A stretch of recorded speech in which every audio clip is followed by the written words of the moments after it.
Oh, Father, we thank you. Thank you, Holy Spirit. I thank you, Father, even for our viewers all over the world. Lord, thank you for touching them. Thank you for healing them. Thank you, Father, can be able to relate with you. But God is about to minister to you right now, and the power of the Holy Spirit is about to touch you and to bless you and to lift you to another level. So get ready for the ministration of the word right now. So wherever you are from home, I want you to get your Bible, get your notepad. We are about to hear the word of God this Easter Sunday. Oh, hallelujah.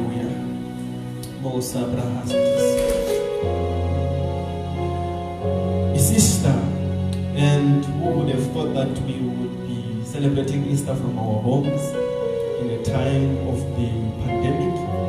But the blessing of the Lord is good, and His grace is sufficient for us. Oh, hallelujah. We'll turn our Bibles to the book of Matthew, chapter 16. Matthew, chapter 16. He is alive. He is alive. And the news of Jesus is ever fresh. The good news of Jesus Christ is the greatest news of all time. It's ever fresh. It's ever amazing to hear about the Lord Jesus Christ. And this morning I'm going to go through quite a number of scriptures with you, so I want you to really connect and I want to get your scriptures ready, because this is a very great opportunity for us to understand about the Word of God, about what Jesus has come to do and what Jesus has come to do in your life. One of the greatest questions of our time is, who is Jesus Christ? And I've asked that question to several Christians that I've met in my lifetime. And one of the most amazing things is to find that there are many people that get born again and they become Christians for quite a long time, and they still don't have a revelation of Jesus Christ. Who is Jesus Christ? Even I'm asking you from where you are watching from. Who is Jesus Christ? What did He come to do? Did He achieve what He came to do? And even as it is the time of Easter, it's a time to remember about Jesus, but do you know who He is? Do you know what He came to do? And it's possible that you can be born again for several years in your life and you never get to know who Jesus Christ is and what He came to do in your life. I'll read several scriptures to you. Matthew chapter 16. We're reading the Gospel according to St. Matthew chapter 16 from verse 18 to 16. The Bible says, I would want you to be helping me with scriptures very quickly if you can. Praise the Lord. But I'll read this one from verse 18. It says, now when Jesus went into the region of Caesarea Philippi, He asked His disciples, who do people say that the Son of Man is? What a question. He Himself asked it. That means you should know this question, because Jesus Himself asked it. He said, who do the Son of Man say that I am? And the Bible says, and they answered and said, some say you are John the Baptist, and others say you are the Elijah, and others even say you are Jeremiah, and others say you are one of the prophets. Then He looked up to them and He said, but who do you say that I am? Brothers and sisters, it's important that you should have your own revelation, because you may probably have known Jesus from what others have told you about Jesus. You may only have a revelation of what people have said Jesus is to you, Jesus is to your life. But here Jesus is saying that, who do men say that I am? Then He says, who do you say that I am? It's one thing what the world thinks about Jesus. It's another thing what you yourself think about who Jesus is. But therefore Peter stood up and he said, Simon Peter replied, thou art the Christ, the Son of the living God. And Jesus answered him and said, blessed are you, Simon Bar-Jonah, for flesh and blood has not revealed this unto you, but my Father who is in heaven. Oh, what a glory. Peter had a revelation of who Jesus Christ was. He says, thou art the Christ. Because from the Jewish custom and the teaching that they've been given, they all had an understanding that Jesus was supposed to come. The Messiah was supposed to come.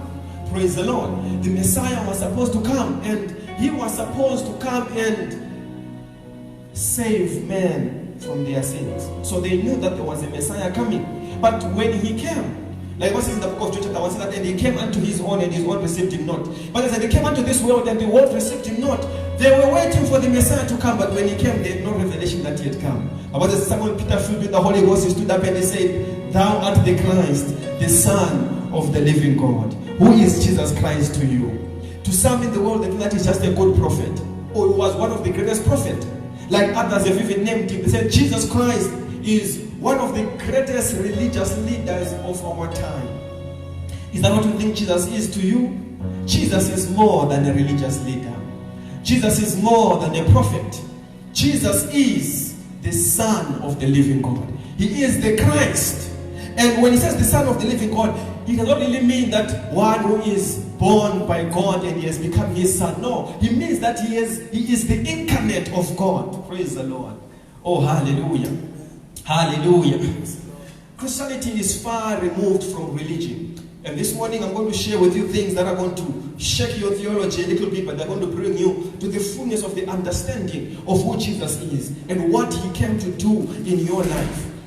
You see, nobody spoke like Jesus. Nobody moved like Jesus. When he came on earth and when he was moving around, the things that he would say would astound many. And one of the most amazing things about Jesus, that he would astound even the very religious leaders. Those that knew the Bible, those that had all the revelations about the scriptures, they were amazed when they heard the Son of Man speak. Because nobody spoke like him. Oh, hallelujah.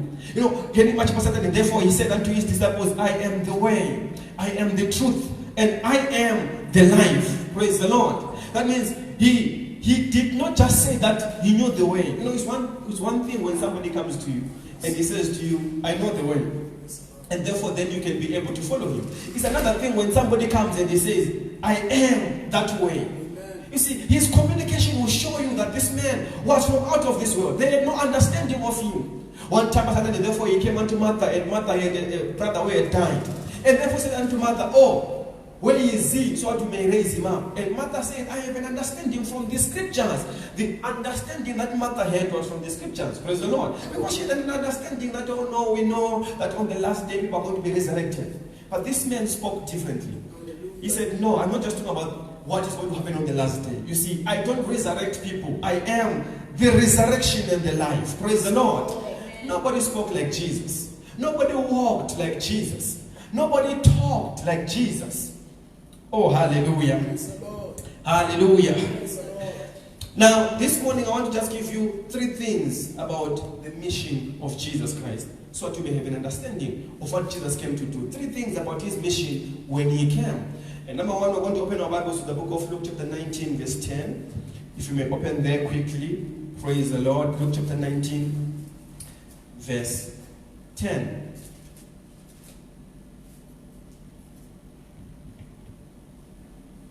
Oh, glory. The Bible says, and are you there? Yes. Please read it to me before I take it up. For the Son of Man is come to seek and to save that which was lost. It says, for the Son of Man is come to what? To seek and to save. And to save that which was lost. Praise the Lord. Now, what I'm going to share with you when I say 3-part mission of what Jesus came to do is to understand the fullness of the revelation of why Jesus came. Because till today we have 3 types of believers. There are those that understand his first mission. Then we have those that understand his first and his second mission. And then we have those that understand his first, his second, and his third mission. So, the fullness of that understanding determines the kind of Christianity you are going to live.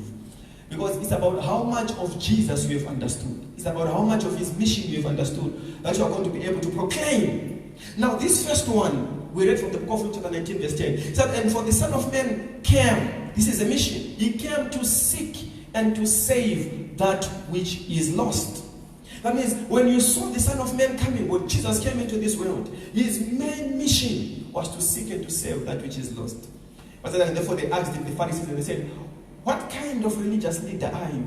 What kind of a holy man are you? Because every now and then you are seated with the tax collectors that were very evil. You are seated with the sinners. You are found dining with people that are not religious. So they couldn't understand. What kind of a religious leader are you? You say you are a prophet from God.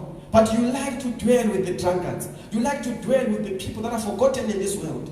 And that's when Jesus said to make them understand that he's not come here for the righteous, but he came to seek and to serve that which is lost. During this Easter, I want you as a Christian to understand that those that are lost is that's the same mission that you're supposed to take as Jesus to seek and to serve that which is lost. Can you give me an amen? Amen. But when you see Jesus coming, he came to become like what we would call our Savior. Praise the Lord. He came to save us because we were lost. So even if you are lost and you're listening to me right now, Jesus Christ came for such a purpose, to seek and to save you from where you are lost. Can you give me a more better amen? Amen. Quickly, Matthew chapter 1, verse 21 to 23. Matthew chapter 1, verse 21 to 23. Oh, glory. Matthew chapter 1, verse 21 to 23. Can I have the scriptures being read? Praise the Lord. Matthew chapter 1, yes, verse 21 to 23. Glory. And she shall bring forth a son, and thou shalt call his name Jesus. Yes. For he shall save his people from their sins. Now all this was done, that it might be fulfilled which was spoken of the Lord by the prophet, saying, Behold, a virgin shall be with child, yes, and shall bring forth a son. Yes. And they shall call his name Emmanuel. All right. It says, and she will give birth to a son, and you are to give him the name Jesus, because he will serve his people from all their sins. You shall give birth to a son, and you shall call his name Jesus. You see, the word Jesus comes from the Hebrew word Yeshua, the same word which they were using in the Old Testament as Joshua. Praise the Lord. Which means the Savior of the world. So that you shall give birth to a son, and you shall name his name Jesus. Because, that means the reason why he was named this name is because he will save his people from their sins. Can you give me an amen? Come on, can you give me an amen? Amen. Praise the Lord. Therefore then he said that, and all this took place to fulfill what the Lord has spoken through the prophet, that the virgin shall be with child and will give birth to a son, and you shall call his name Emmanuel, which means God with us. What a revelation.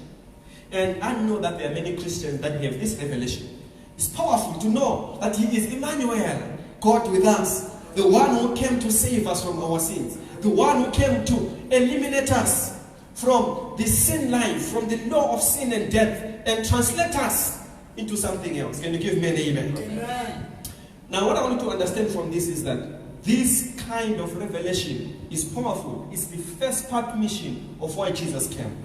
But alone is not enough. It can't take you through your Christianity. And one of the greatest challenges we have in our time is that we have many Christians that only understand one part of revelation. They only run with that. For years, they have been believers for 10 years. All they know is he is Emmanuel, God with us. He is the one who came. He is my Savior. So every time they pray, they cry, they remember their sins, and that the Savior saved them from sin. Every time they are praying, all their revelation is all about their sins, and therefore being forgiven. Praise the Lord. You know, I remember many years ago, we used to do prayers when we were young, and as we would do these prayers, I remember when we would gather together to pray, we always had this revelation because we're still young in our Christian life, back then in the years 2007, 8. And when we start praying, the first thing that we all like to say is, let's purify ourselves. We always, even if we prayed in the morning and we're now praying in the evening, we felt we needed to first purify ourselves. Because he is the Savior of the world who has come to save us. That's the revelation we had of Christ. So every time we're praying, we were asking him to wash us again because he came to seek and to save that which was lost. So maybe in the 2 hours when I was playing outside, I've become lost. And I need him to save me, to bring me back again into his righteous life. And tomorrow again when I wake up, I can't just start praying and start praising him and worshiping him. No, I need to first of all, purify myself. You see. And there are many Christians who live like this. But my brother, my sister, Christ came for something more. Someone say more. More. Are you ready for more? Praise the Lord. Praise the Lord. Hallelujah. Now, the Bible says in the book of 1 John chapter 3, verse 8 to 10. I want to see now we're getting into the second part of the mission of Christ, why Jesus came. 1 John, the first epistle of John, not the book of John, the first epistle of John, chapter 3, from verse 8 to 10. Glory to God. Now read to me 1 John chapter 3, verse 8 to 10. He that committeth sin is of the devil. Yes. For the devil sinneth from the beginning. Yes. For this purpose the Son of God was manifested. For this purpose, you see, it's a definite article. It is telling you why the Son of God was manifested. Read verse 9 again. That he might destroy the works of the devil. Yes. Whosoever is born of God does not commit sin. Just finish that verse 10. For his seed remaineth in him, and he cannot sin, because he is born of God. Now, let me read to you from the NIV that's on the screen. He who does what is sinful is of the devil, because the devil has been sinning from the beginning. Praise the Lord. Therefore now then he says, the reason, he puts it like the reason in the NIV. It says the reason, or from the King James it says, and for this purpose, oh hallelujah, the Son of God appeared and was manifested that he might destroy the works of the devil. The very second mission why Jesus came, besides to serve and to seek that which is lost, was to destroy the works of the devil. And what are these works of the devil that he's talking about? You see, the Bible tells us that when Adam sinned in the Garden of Eden, and he committed high treason against God, and Adam, because God had given earth to man, and Adam lost his Adamic authority on earth to the devil, who then has been using that access card to plunge the world to the evil that you are seeing. That's why you see this world is not how the Lord made it. You know that people ask questions and they say, if there is God, why is the world so evil? Why is the world so the way it is? There's so many other evil things that are happening around besides the good that we see. You see, my brother, my sister, there is the devil here on earth. And he took that authority from Adam for start operating and to plunge. These are the works of the devil. When you see pain, when you see sickness, when you see disease, when you see poverty, when you see every evil thing that God did not create, this is the works of the devil. And the Bible says, all these works of the devil, in all their many dimensions, Jesus came. This is one of the purposes why he was manifested, to destroy the works of the devil. Can you give me an amen?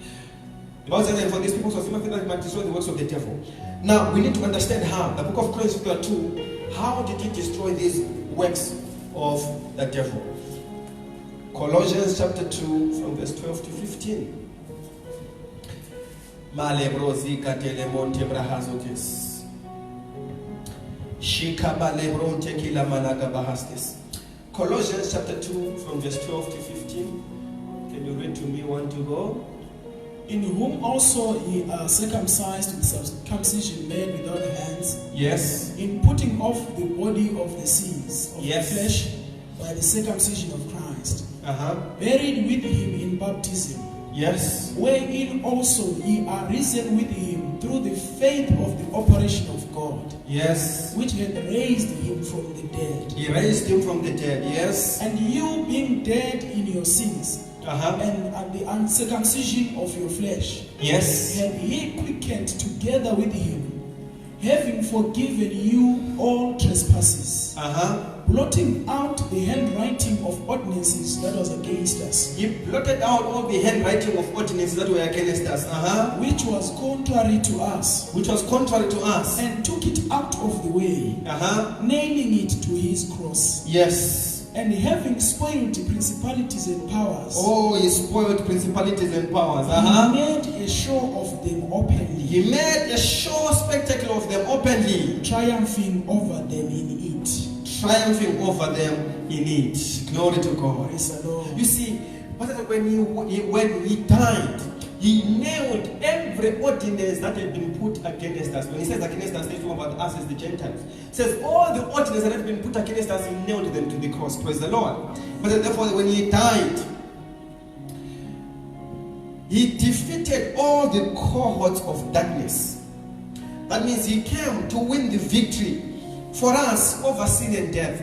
You see, therefore, there is therefore now no condemnation to them that are in Christ Jesus. In the book of Romans 8.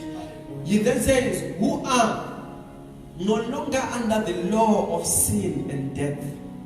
There is a law of sin and death that came into effect when Adam sinned in the Garden of Eden. This was not the plan of God. These are the works of the devil. It is called the law of sin and death. Man finds himself in sin, and ultimately man finds himself in death. What is death? Death is corruption of any creation. The way it was intended is not the way it is functioning. Man was not made to die.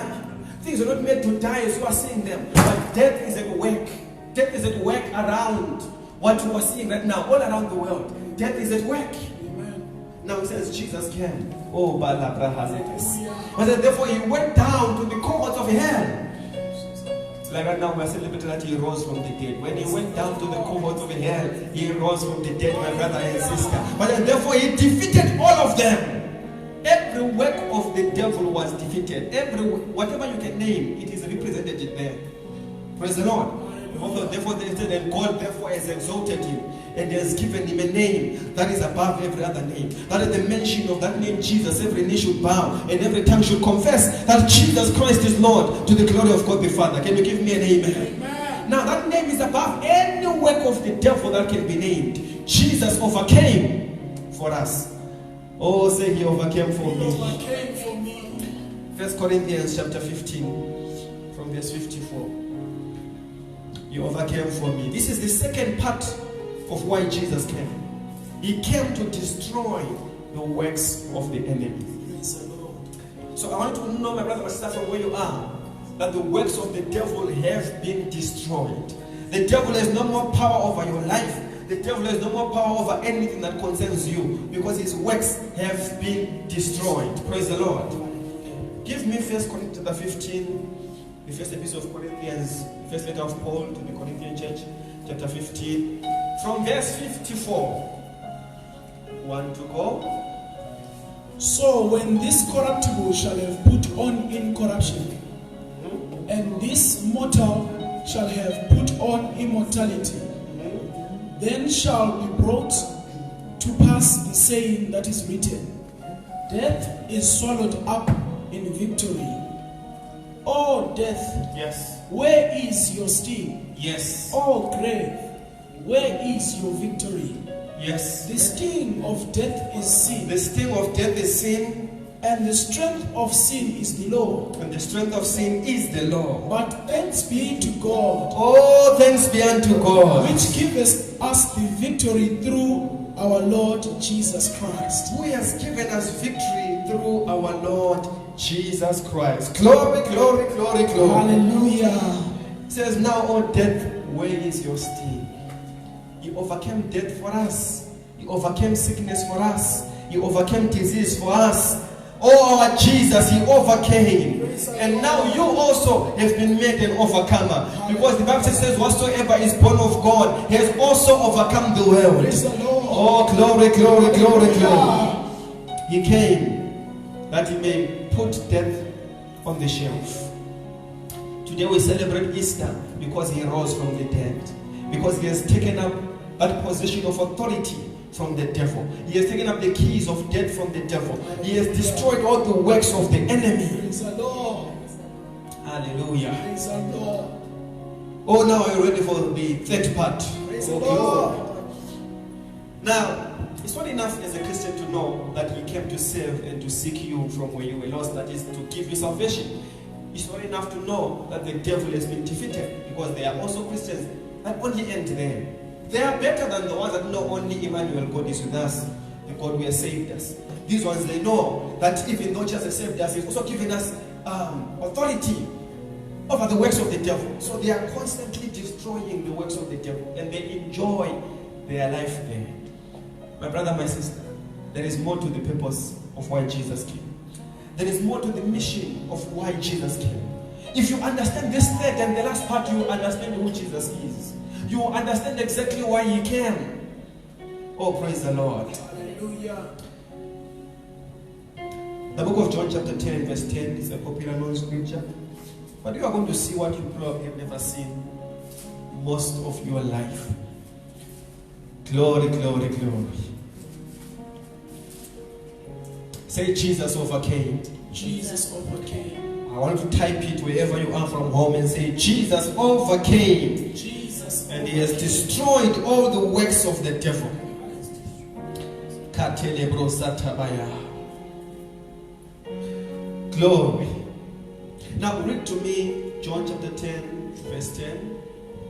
The thief cometh not, The thief cometh not, but for to steal, but for to steal, and to kill, and to kill, and to destroy. and to destroy. I am come, that they might have life. Now before we get there, that is also the works of the devil. The devil comes, the thief, because the first ultimate thief is the devil. He says the thief comes, but to what? For to steal, For to steal, and to kill, for to kill, and to destroy. and to destroy. You see, so every time something has been stolen from your life, it can be your health, it can be your prosperity, it can be your destiny. Amen. This is the thief behind it. Amen. And Jesus said, we know the enemy, and the enemy is the devil. Hallelujah. Your mother is not your enemy. Praise the No Lord. human being is your enemy. Hallelujah. The only enemy there is the devil. Amen. Now it says he comes to steal. Glory to God. Hallelujah. He comes to kill. He comes to destroy. These are the works of the devil that Jesus has destroyed.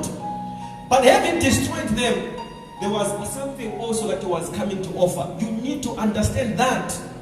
He didn't come to destroy the works of the devil and end there. He also came to offer you something. Now continue with the verse. I am come, Now this is his purpose, his mission. that they might have life, That they might have life, and that they might have it more abundant. that you might have it more abundantly. It says that I am come that you might have life, and that you might have life to the full. Now the NIV says, I have come that you might have life and have it to the full. Say, I have the fullness of life. I have Jesus came to give you life. More than just to save you from sin. More than just to destroy the works of the devil. Listen, if somebody comes and he saves you from an accident, and he destroys the car that probably has been trying to hit you into an accident, that person has not changed you, but he has only saved you from an accident. You have remained the same. The only thing about you that is different is that you were supposed to have died, but somebody has saved you from that death. And that is what Good Friday is about. It's about the death of the Lord Jesus Christ. But today we're talking about the Sunday where He rose from the dead. And there is something more that Jesus came to offer you. And it's not that He has saved you from an accident, but it's that He has taken away whatever put you in a position of accident in the first place. If you understand that, you are meant for life. Jesus came that He might give you His very life. Saving you from sin was a means to an end.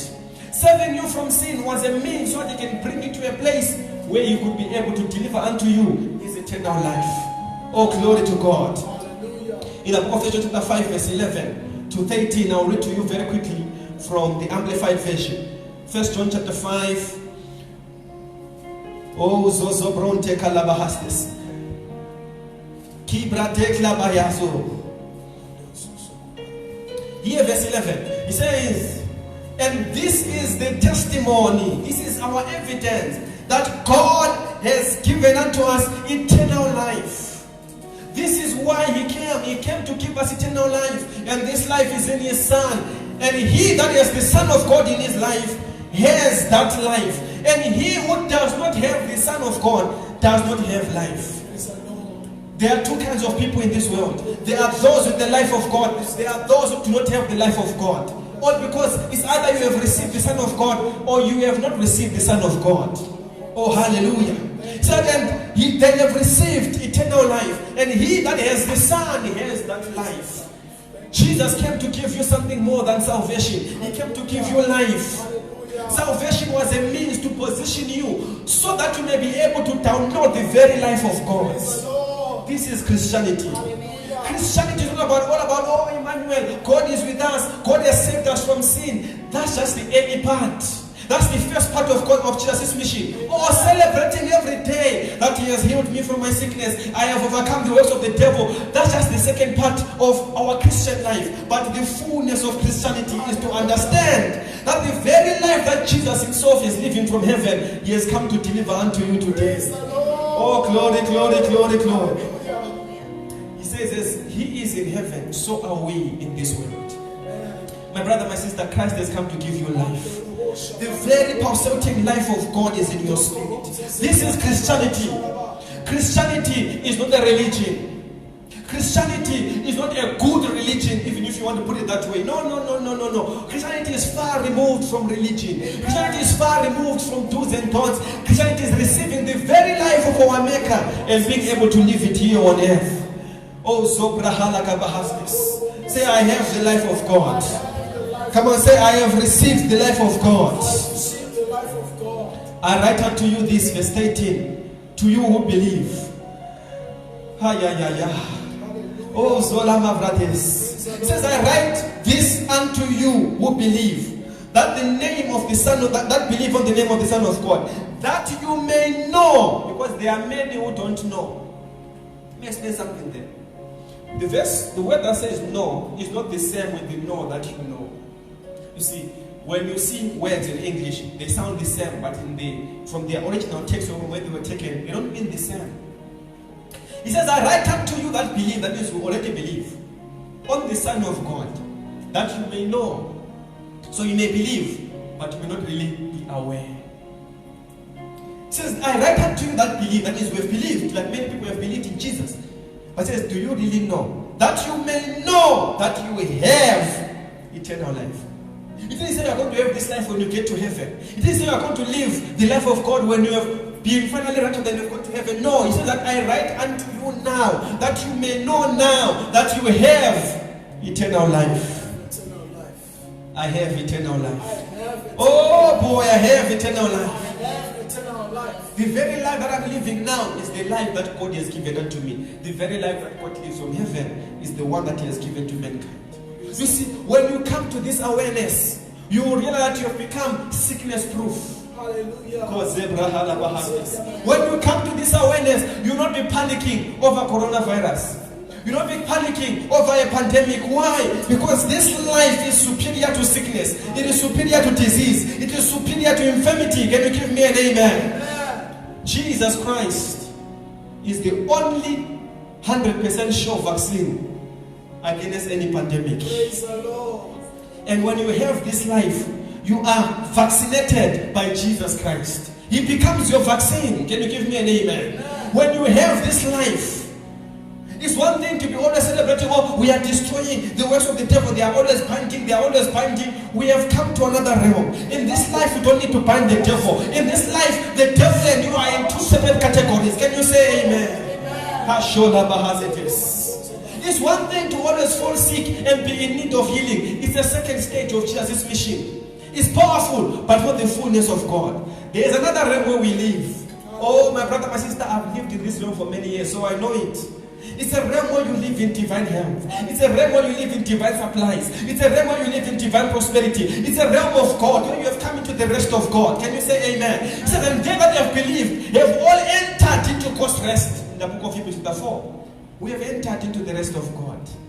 We have come into that place. Oh, Zabra Hazides. It says, but you are come unto Mount Zion, unto the city of the living God, unto the heavenly Jerusalem, unto the just made perfect. It says, but you are coming. It says, but you are come. I have come into that realm. I've come into that zone. Praise the Lord.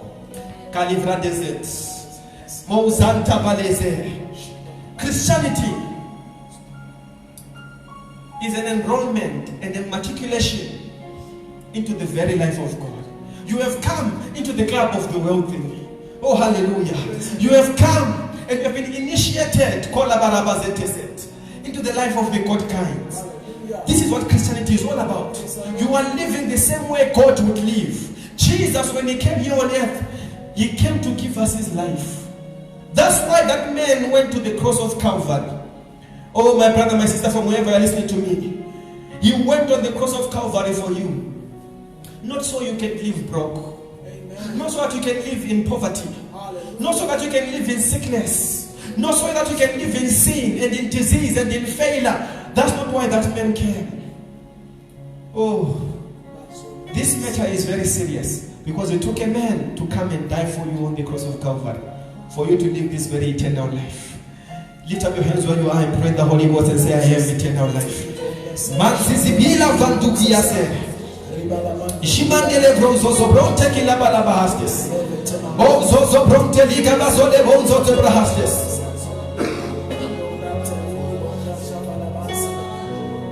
Jabale bronzo zo bronte kele daset.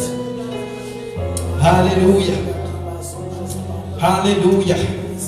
Hallelujah. Hallelujah. Hallelujah. Glory. Now in closing today, before we get into our communion, I want to give you 5 things that I want you to believe about Jesus Christ. 5 things. This Easter, it's a time to celebrate the Lord, and I want you to think about a few things that I want you to believe about Jesus Christ. Number 1, dare to believe in the humanity of Jesus. Dare to believe. Jesus came in the flesh. He walked on this earth. Even in history has accounts of it. The Bible said, and therefore I urge you to test all spirits in the book of 1 John chapter 4 from verse 1 to 3. Actually up to 1 to 4 and the whole chapter. You can read the whole chapter when you get home.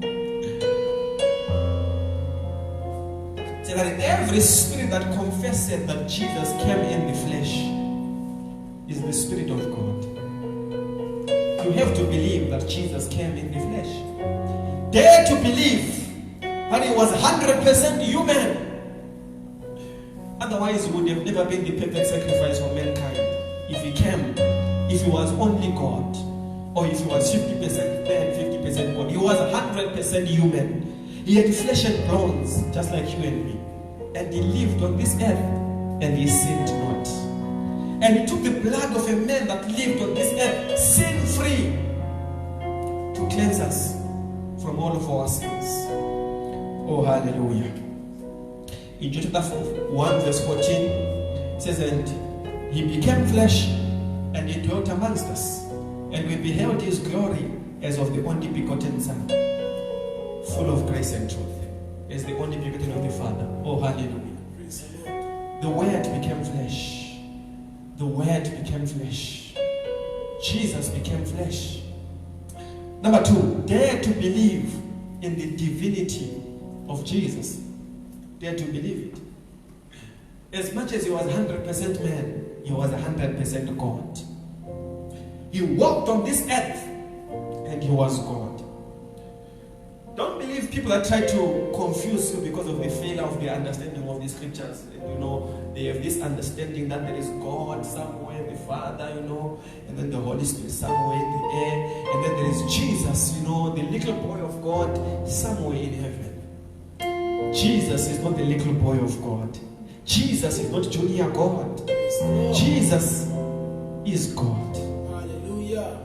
He said in the book of John chapter 10 verse 30, he says, I and my Father are one.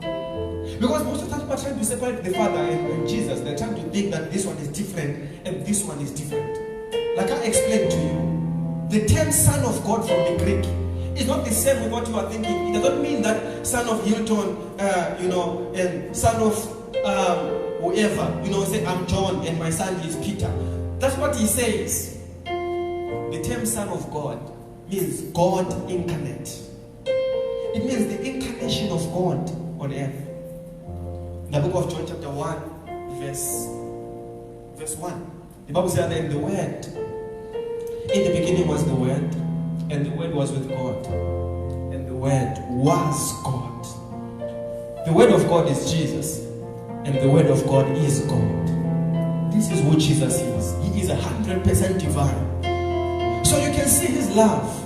God in all His love in heaven became man. He incarnated on earth, and He died for man. Oh, hallelujah. And so now we know Jesus is the express image of the Father. He is the one that brings the Father into our union. Praise the Lord. Oh, hallelujah. Dare to believe His message. Dare to believe His message. John chapter 14 verse 6. Dare to believe the message of Jesus Christ. It's what He came to bring to us. Dare to believe His message. Glory to God. In John chapter 14 verse 6, it said at the end, they asked Him and said, who is He? And He said, I am the way, the truth, and the life. Praise the Lord. Believe in the message of Jesus. It is the way. Believe in the message of Christ. It is the truth. Believe in His message. It is the life. He has been given the name that is above every name. What's in the book of chapter 4 verse 12? That and only in this name can there be salvation. You must believe and be convinced about this message. Only in this name can there be salvation. Only in the name of Jesus can there be salvation. The message of Christ is the message of faith that we preach. It is the gospel of love that we preach. It is the message of hope that we preach. It's a gospel of righteousness that we have come to tell men that they are now in right standing with God if only they believe in Jesus. It is the message of eternal life. But God will save you eternally and give you His very life. Number 4, dare to believe the miracles of Jesus Christ. This Bible is full of accounts of what Jesus did and what He is still doing today. He says that these signs shall follow them that believe in my name. In my name they shall cast out devils. In my name they shall speak in new tongues. The gospel comes with the signs and wonders. It comes with miracles. Therefore this Easter, as you remember the Lord, dare to believe the miracles of Jesus Christ. And finally, dare to believe in the resurrection. Dare to believe in the resurrection. Jesus rose from the dead. This is the greatest message of all time. Jesus rose from the dead. If He didn't rise from the dead, He is not different from any other religious leader. He will be just the same with any other Messiah that you know from whatever religion. What makes Jesus different is that He didn't talk about it. He wasn't talking religion. He conquered death. And He is the first to rise from amongst the dead. He was never risen. He rose by the power of the Holy Spirit from amongst the dead. And He conquered the grave. Oh, till today they are trying to erase the accounts that He rose from the dead. But we know He did.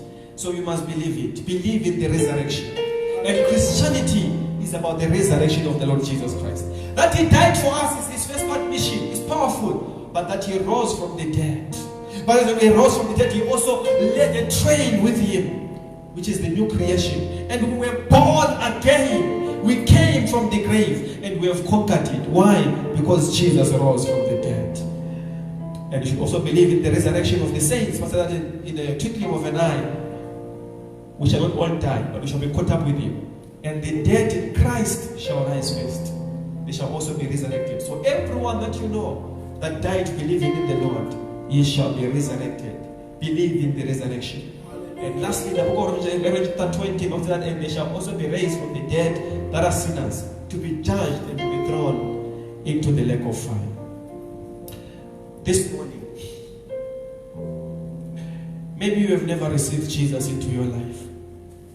And you have heard this message, as powerful as it is. You have heard this gospel about Jesus. Actually, dare to believe in Jesus. He is your Savior. And He destroys the works of the devil in your life. But above all, He came to give you life. And to translate, it says He has translated us from the kingdom of darkness unto the kingdom of His dear Son in the light. You don't need any more deliverance if you have come to Christ. But He wants to deliver you this morning. If you don't receive Jesus into your life, I give you this opportunity to receive salvation into your spirit. Where you are watching me from, lift up your hand. Say, Lord Jesus, come into my heart. I receive you today as my personal Lord and Savior. I believe that you died and rose from the dead for my salvation.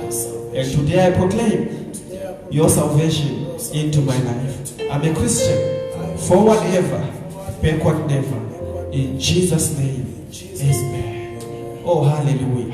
Welcome to the body of Christ. Welcome to the church of the living God. And if you have just prayed that prayer for the first time, I would want you to give us your details. Let us know about you. Let us know about the life that Jesus has given unto you. This one will be help you. Just send us your details, whether online, we'll follow it, or just get our details and our numbers, and we'll be able to follow up on you. Praise the Lord. Right now we're going to have a song. And I want you to pray and to prepare your communion from home. We are going to take this sacrament just before we close this podcast this morning. And we are going to take the sacrament of the Lord Jesus Christ. Praise the Lord. Just prepare a cup and just prepare bread next to you. And we're going to take this sacrament right now.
I give myself myself to you. I belong to you.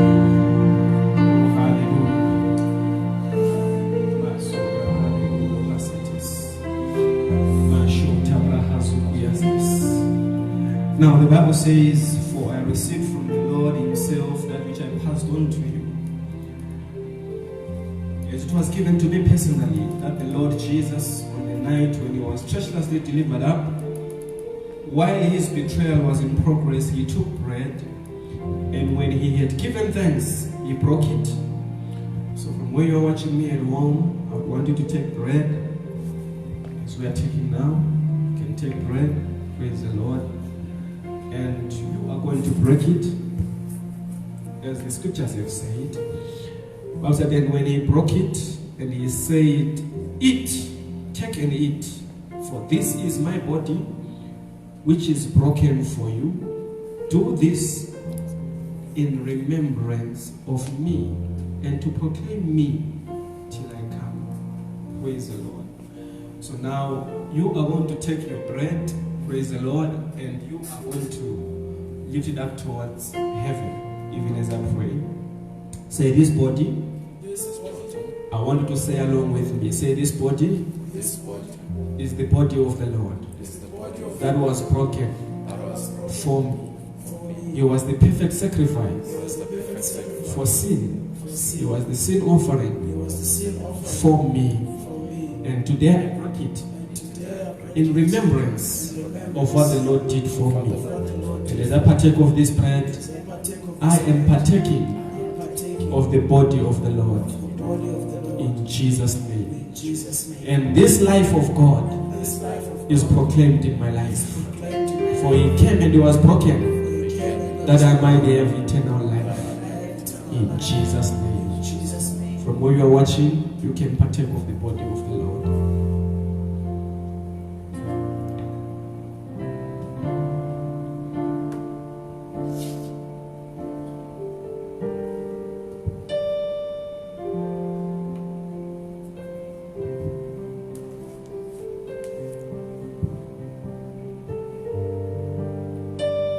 Praise the Lord. The Bible says, similarly, when he had done so, he gave thanks, and he took the cup also, saying, this cup is the New Testament in my blood. Do this as often as you drink it to call me affectionately to remembrance. Now we are going to take a cup from where you are, and we are going to do even as the scripture has said. It says, he took up the cup and says, this is the New Testament in my blood. This was in the night before he was crucified. He was about to go and shed his blood for our salvation.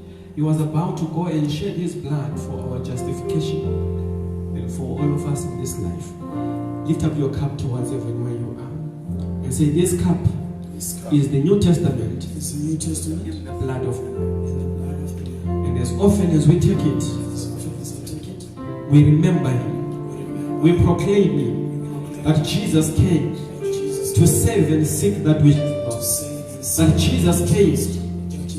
That Jesus came to destroy the works of the devil. It says we have overcome him by the blood of the Lamb and by the word of our testimony.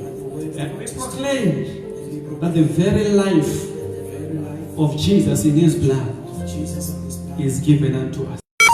By this blood, we are insulated in Jesus' name.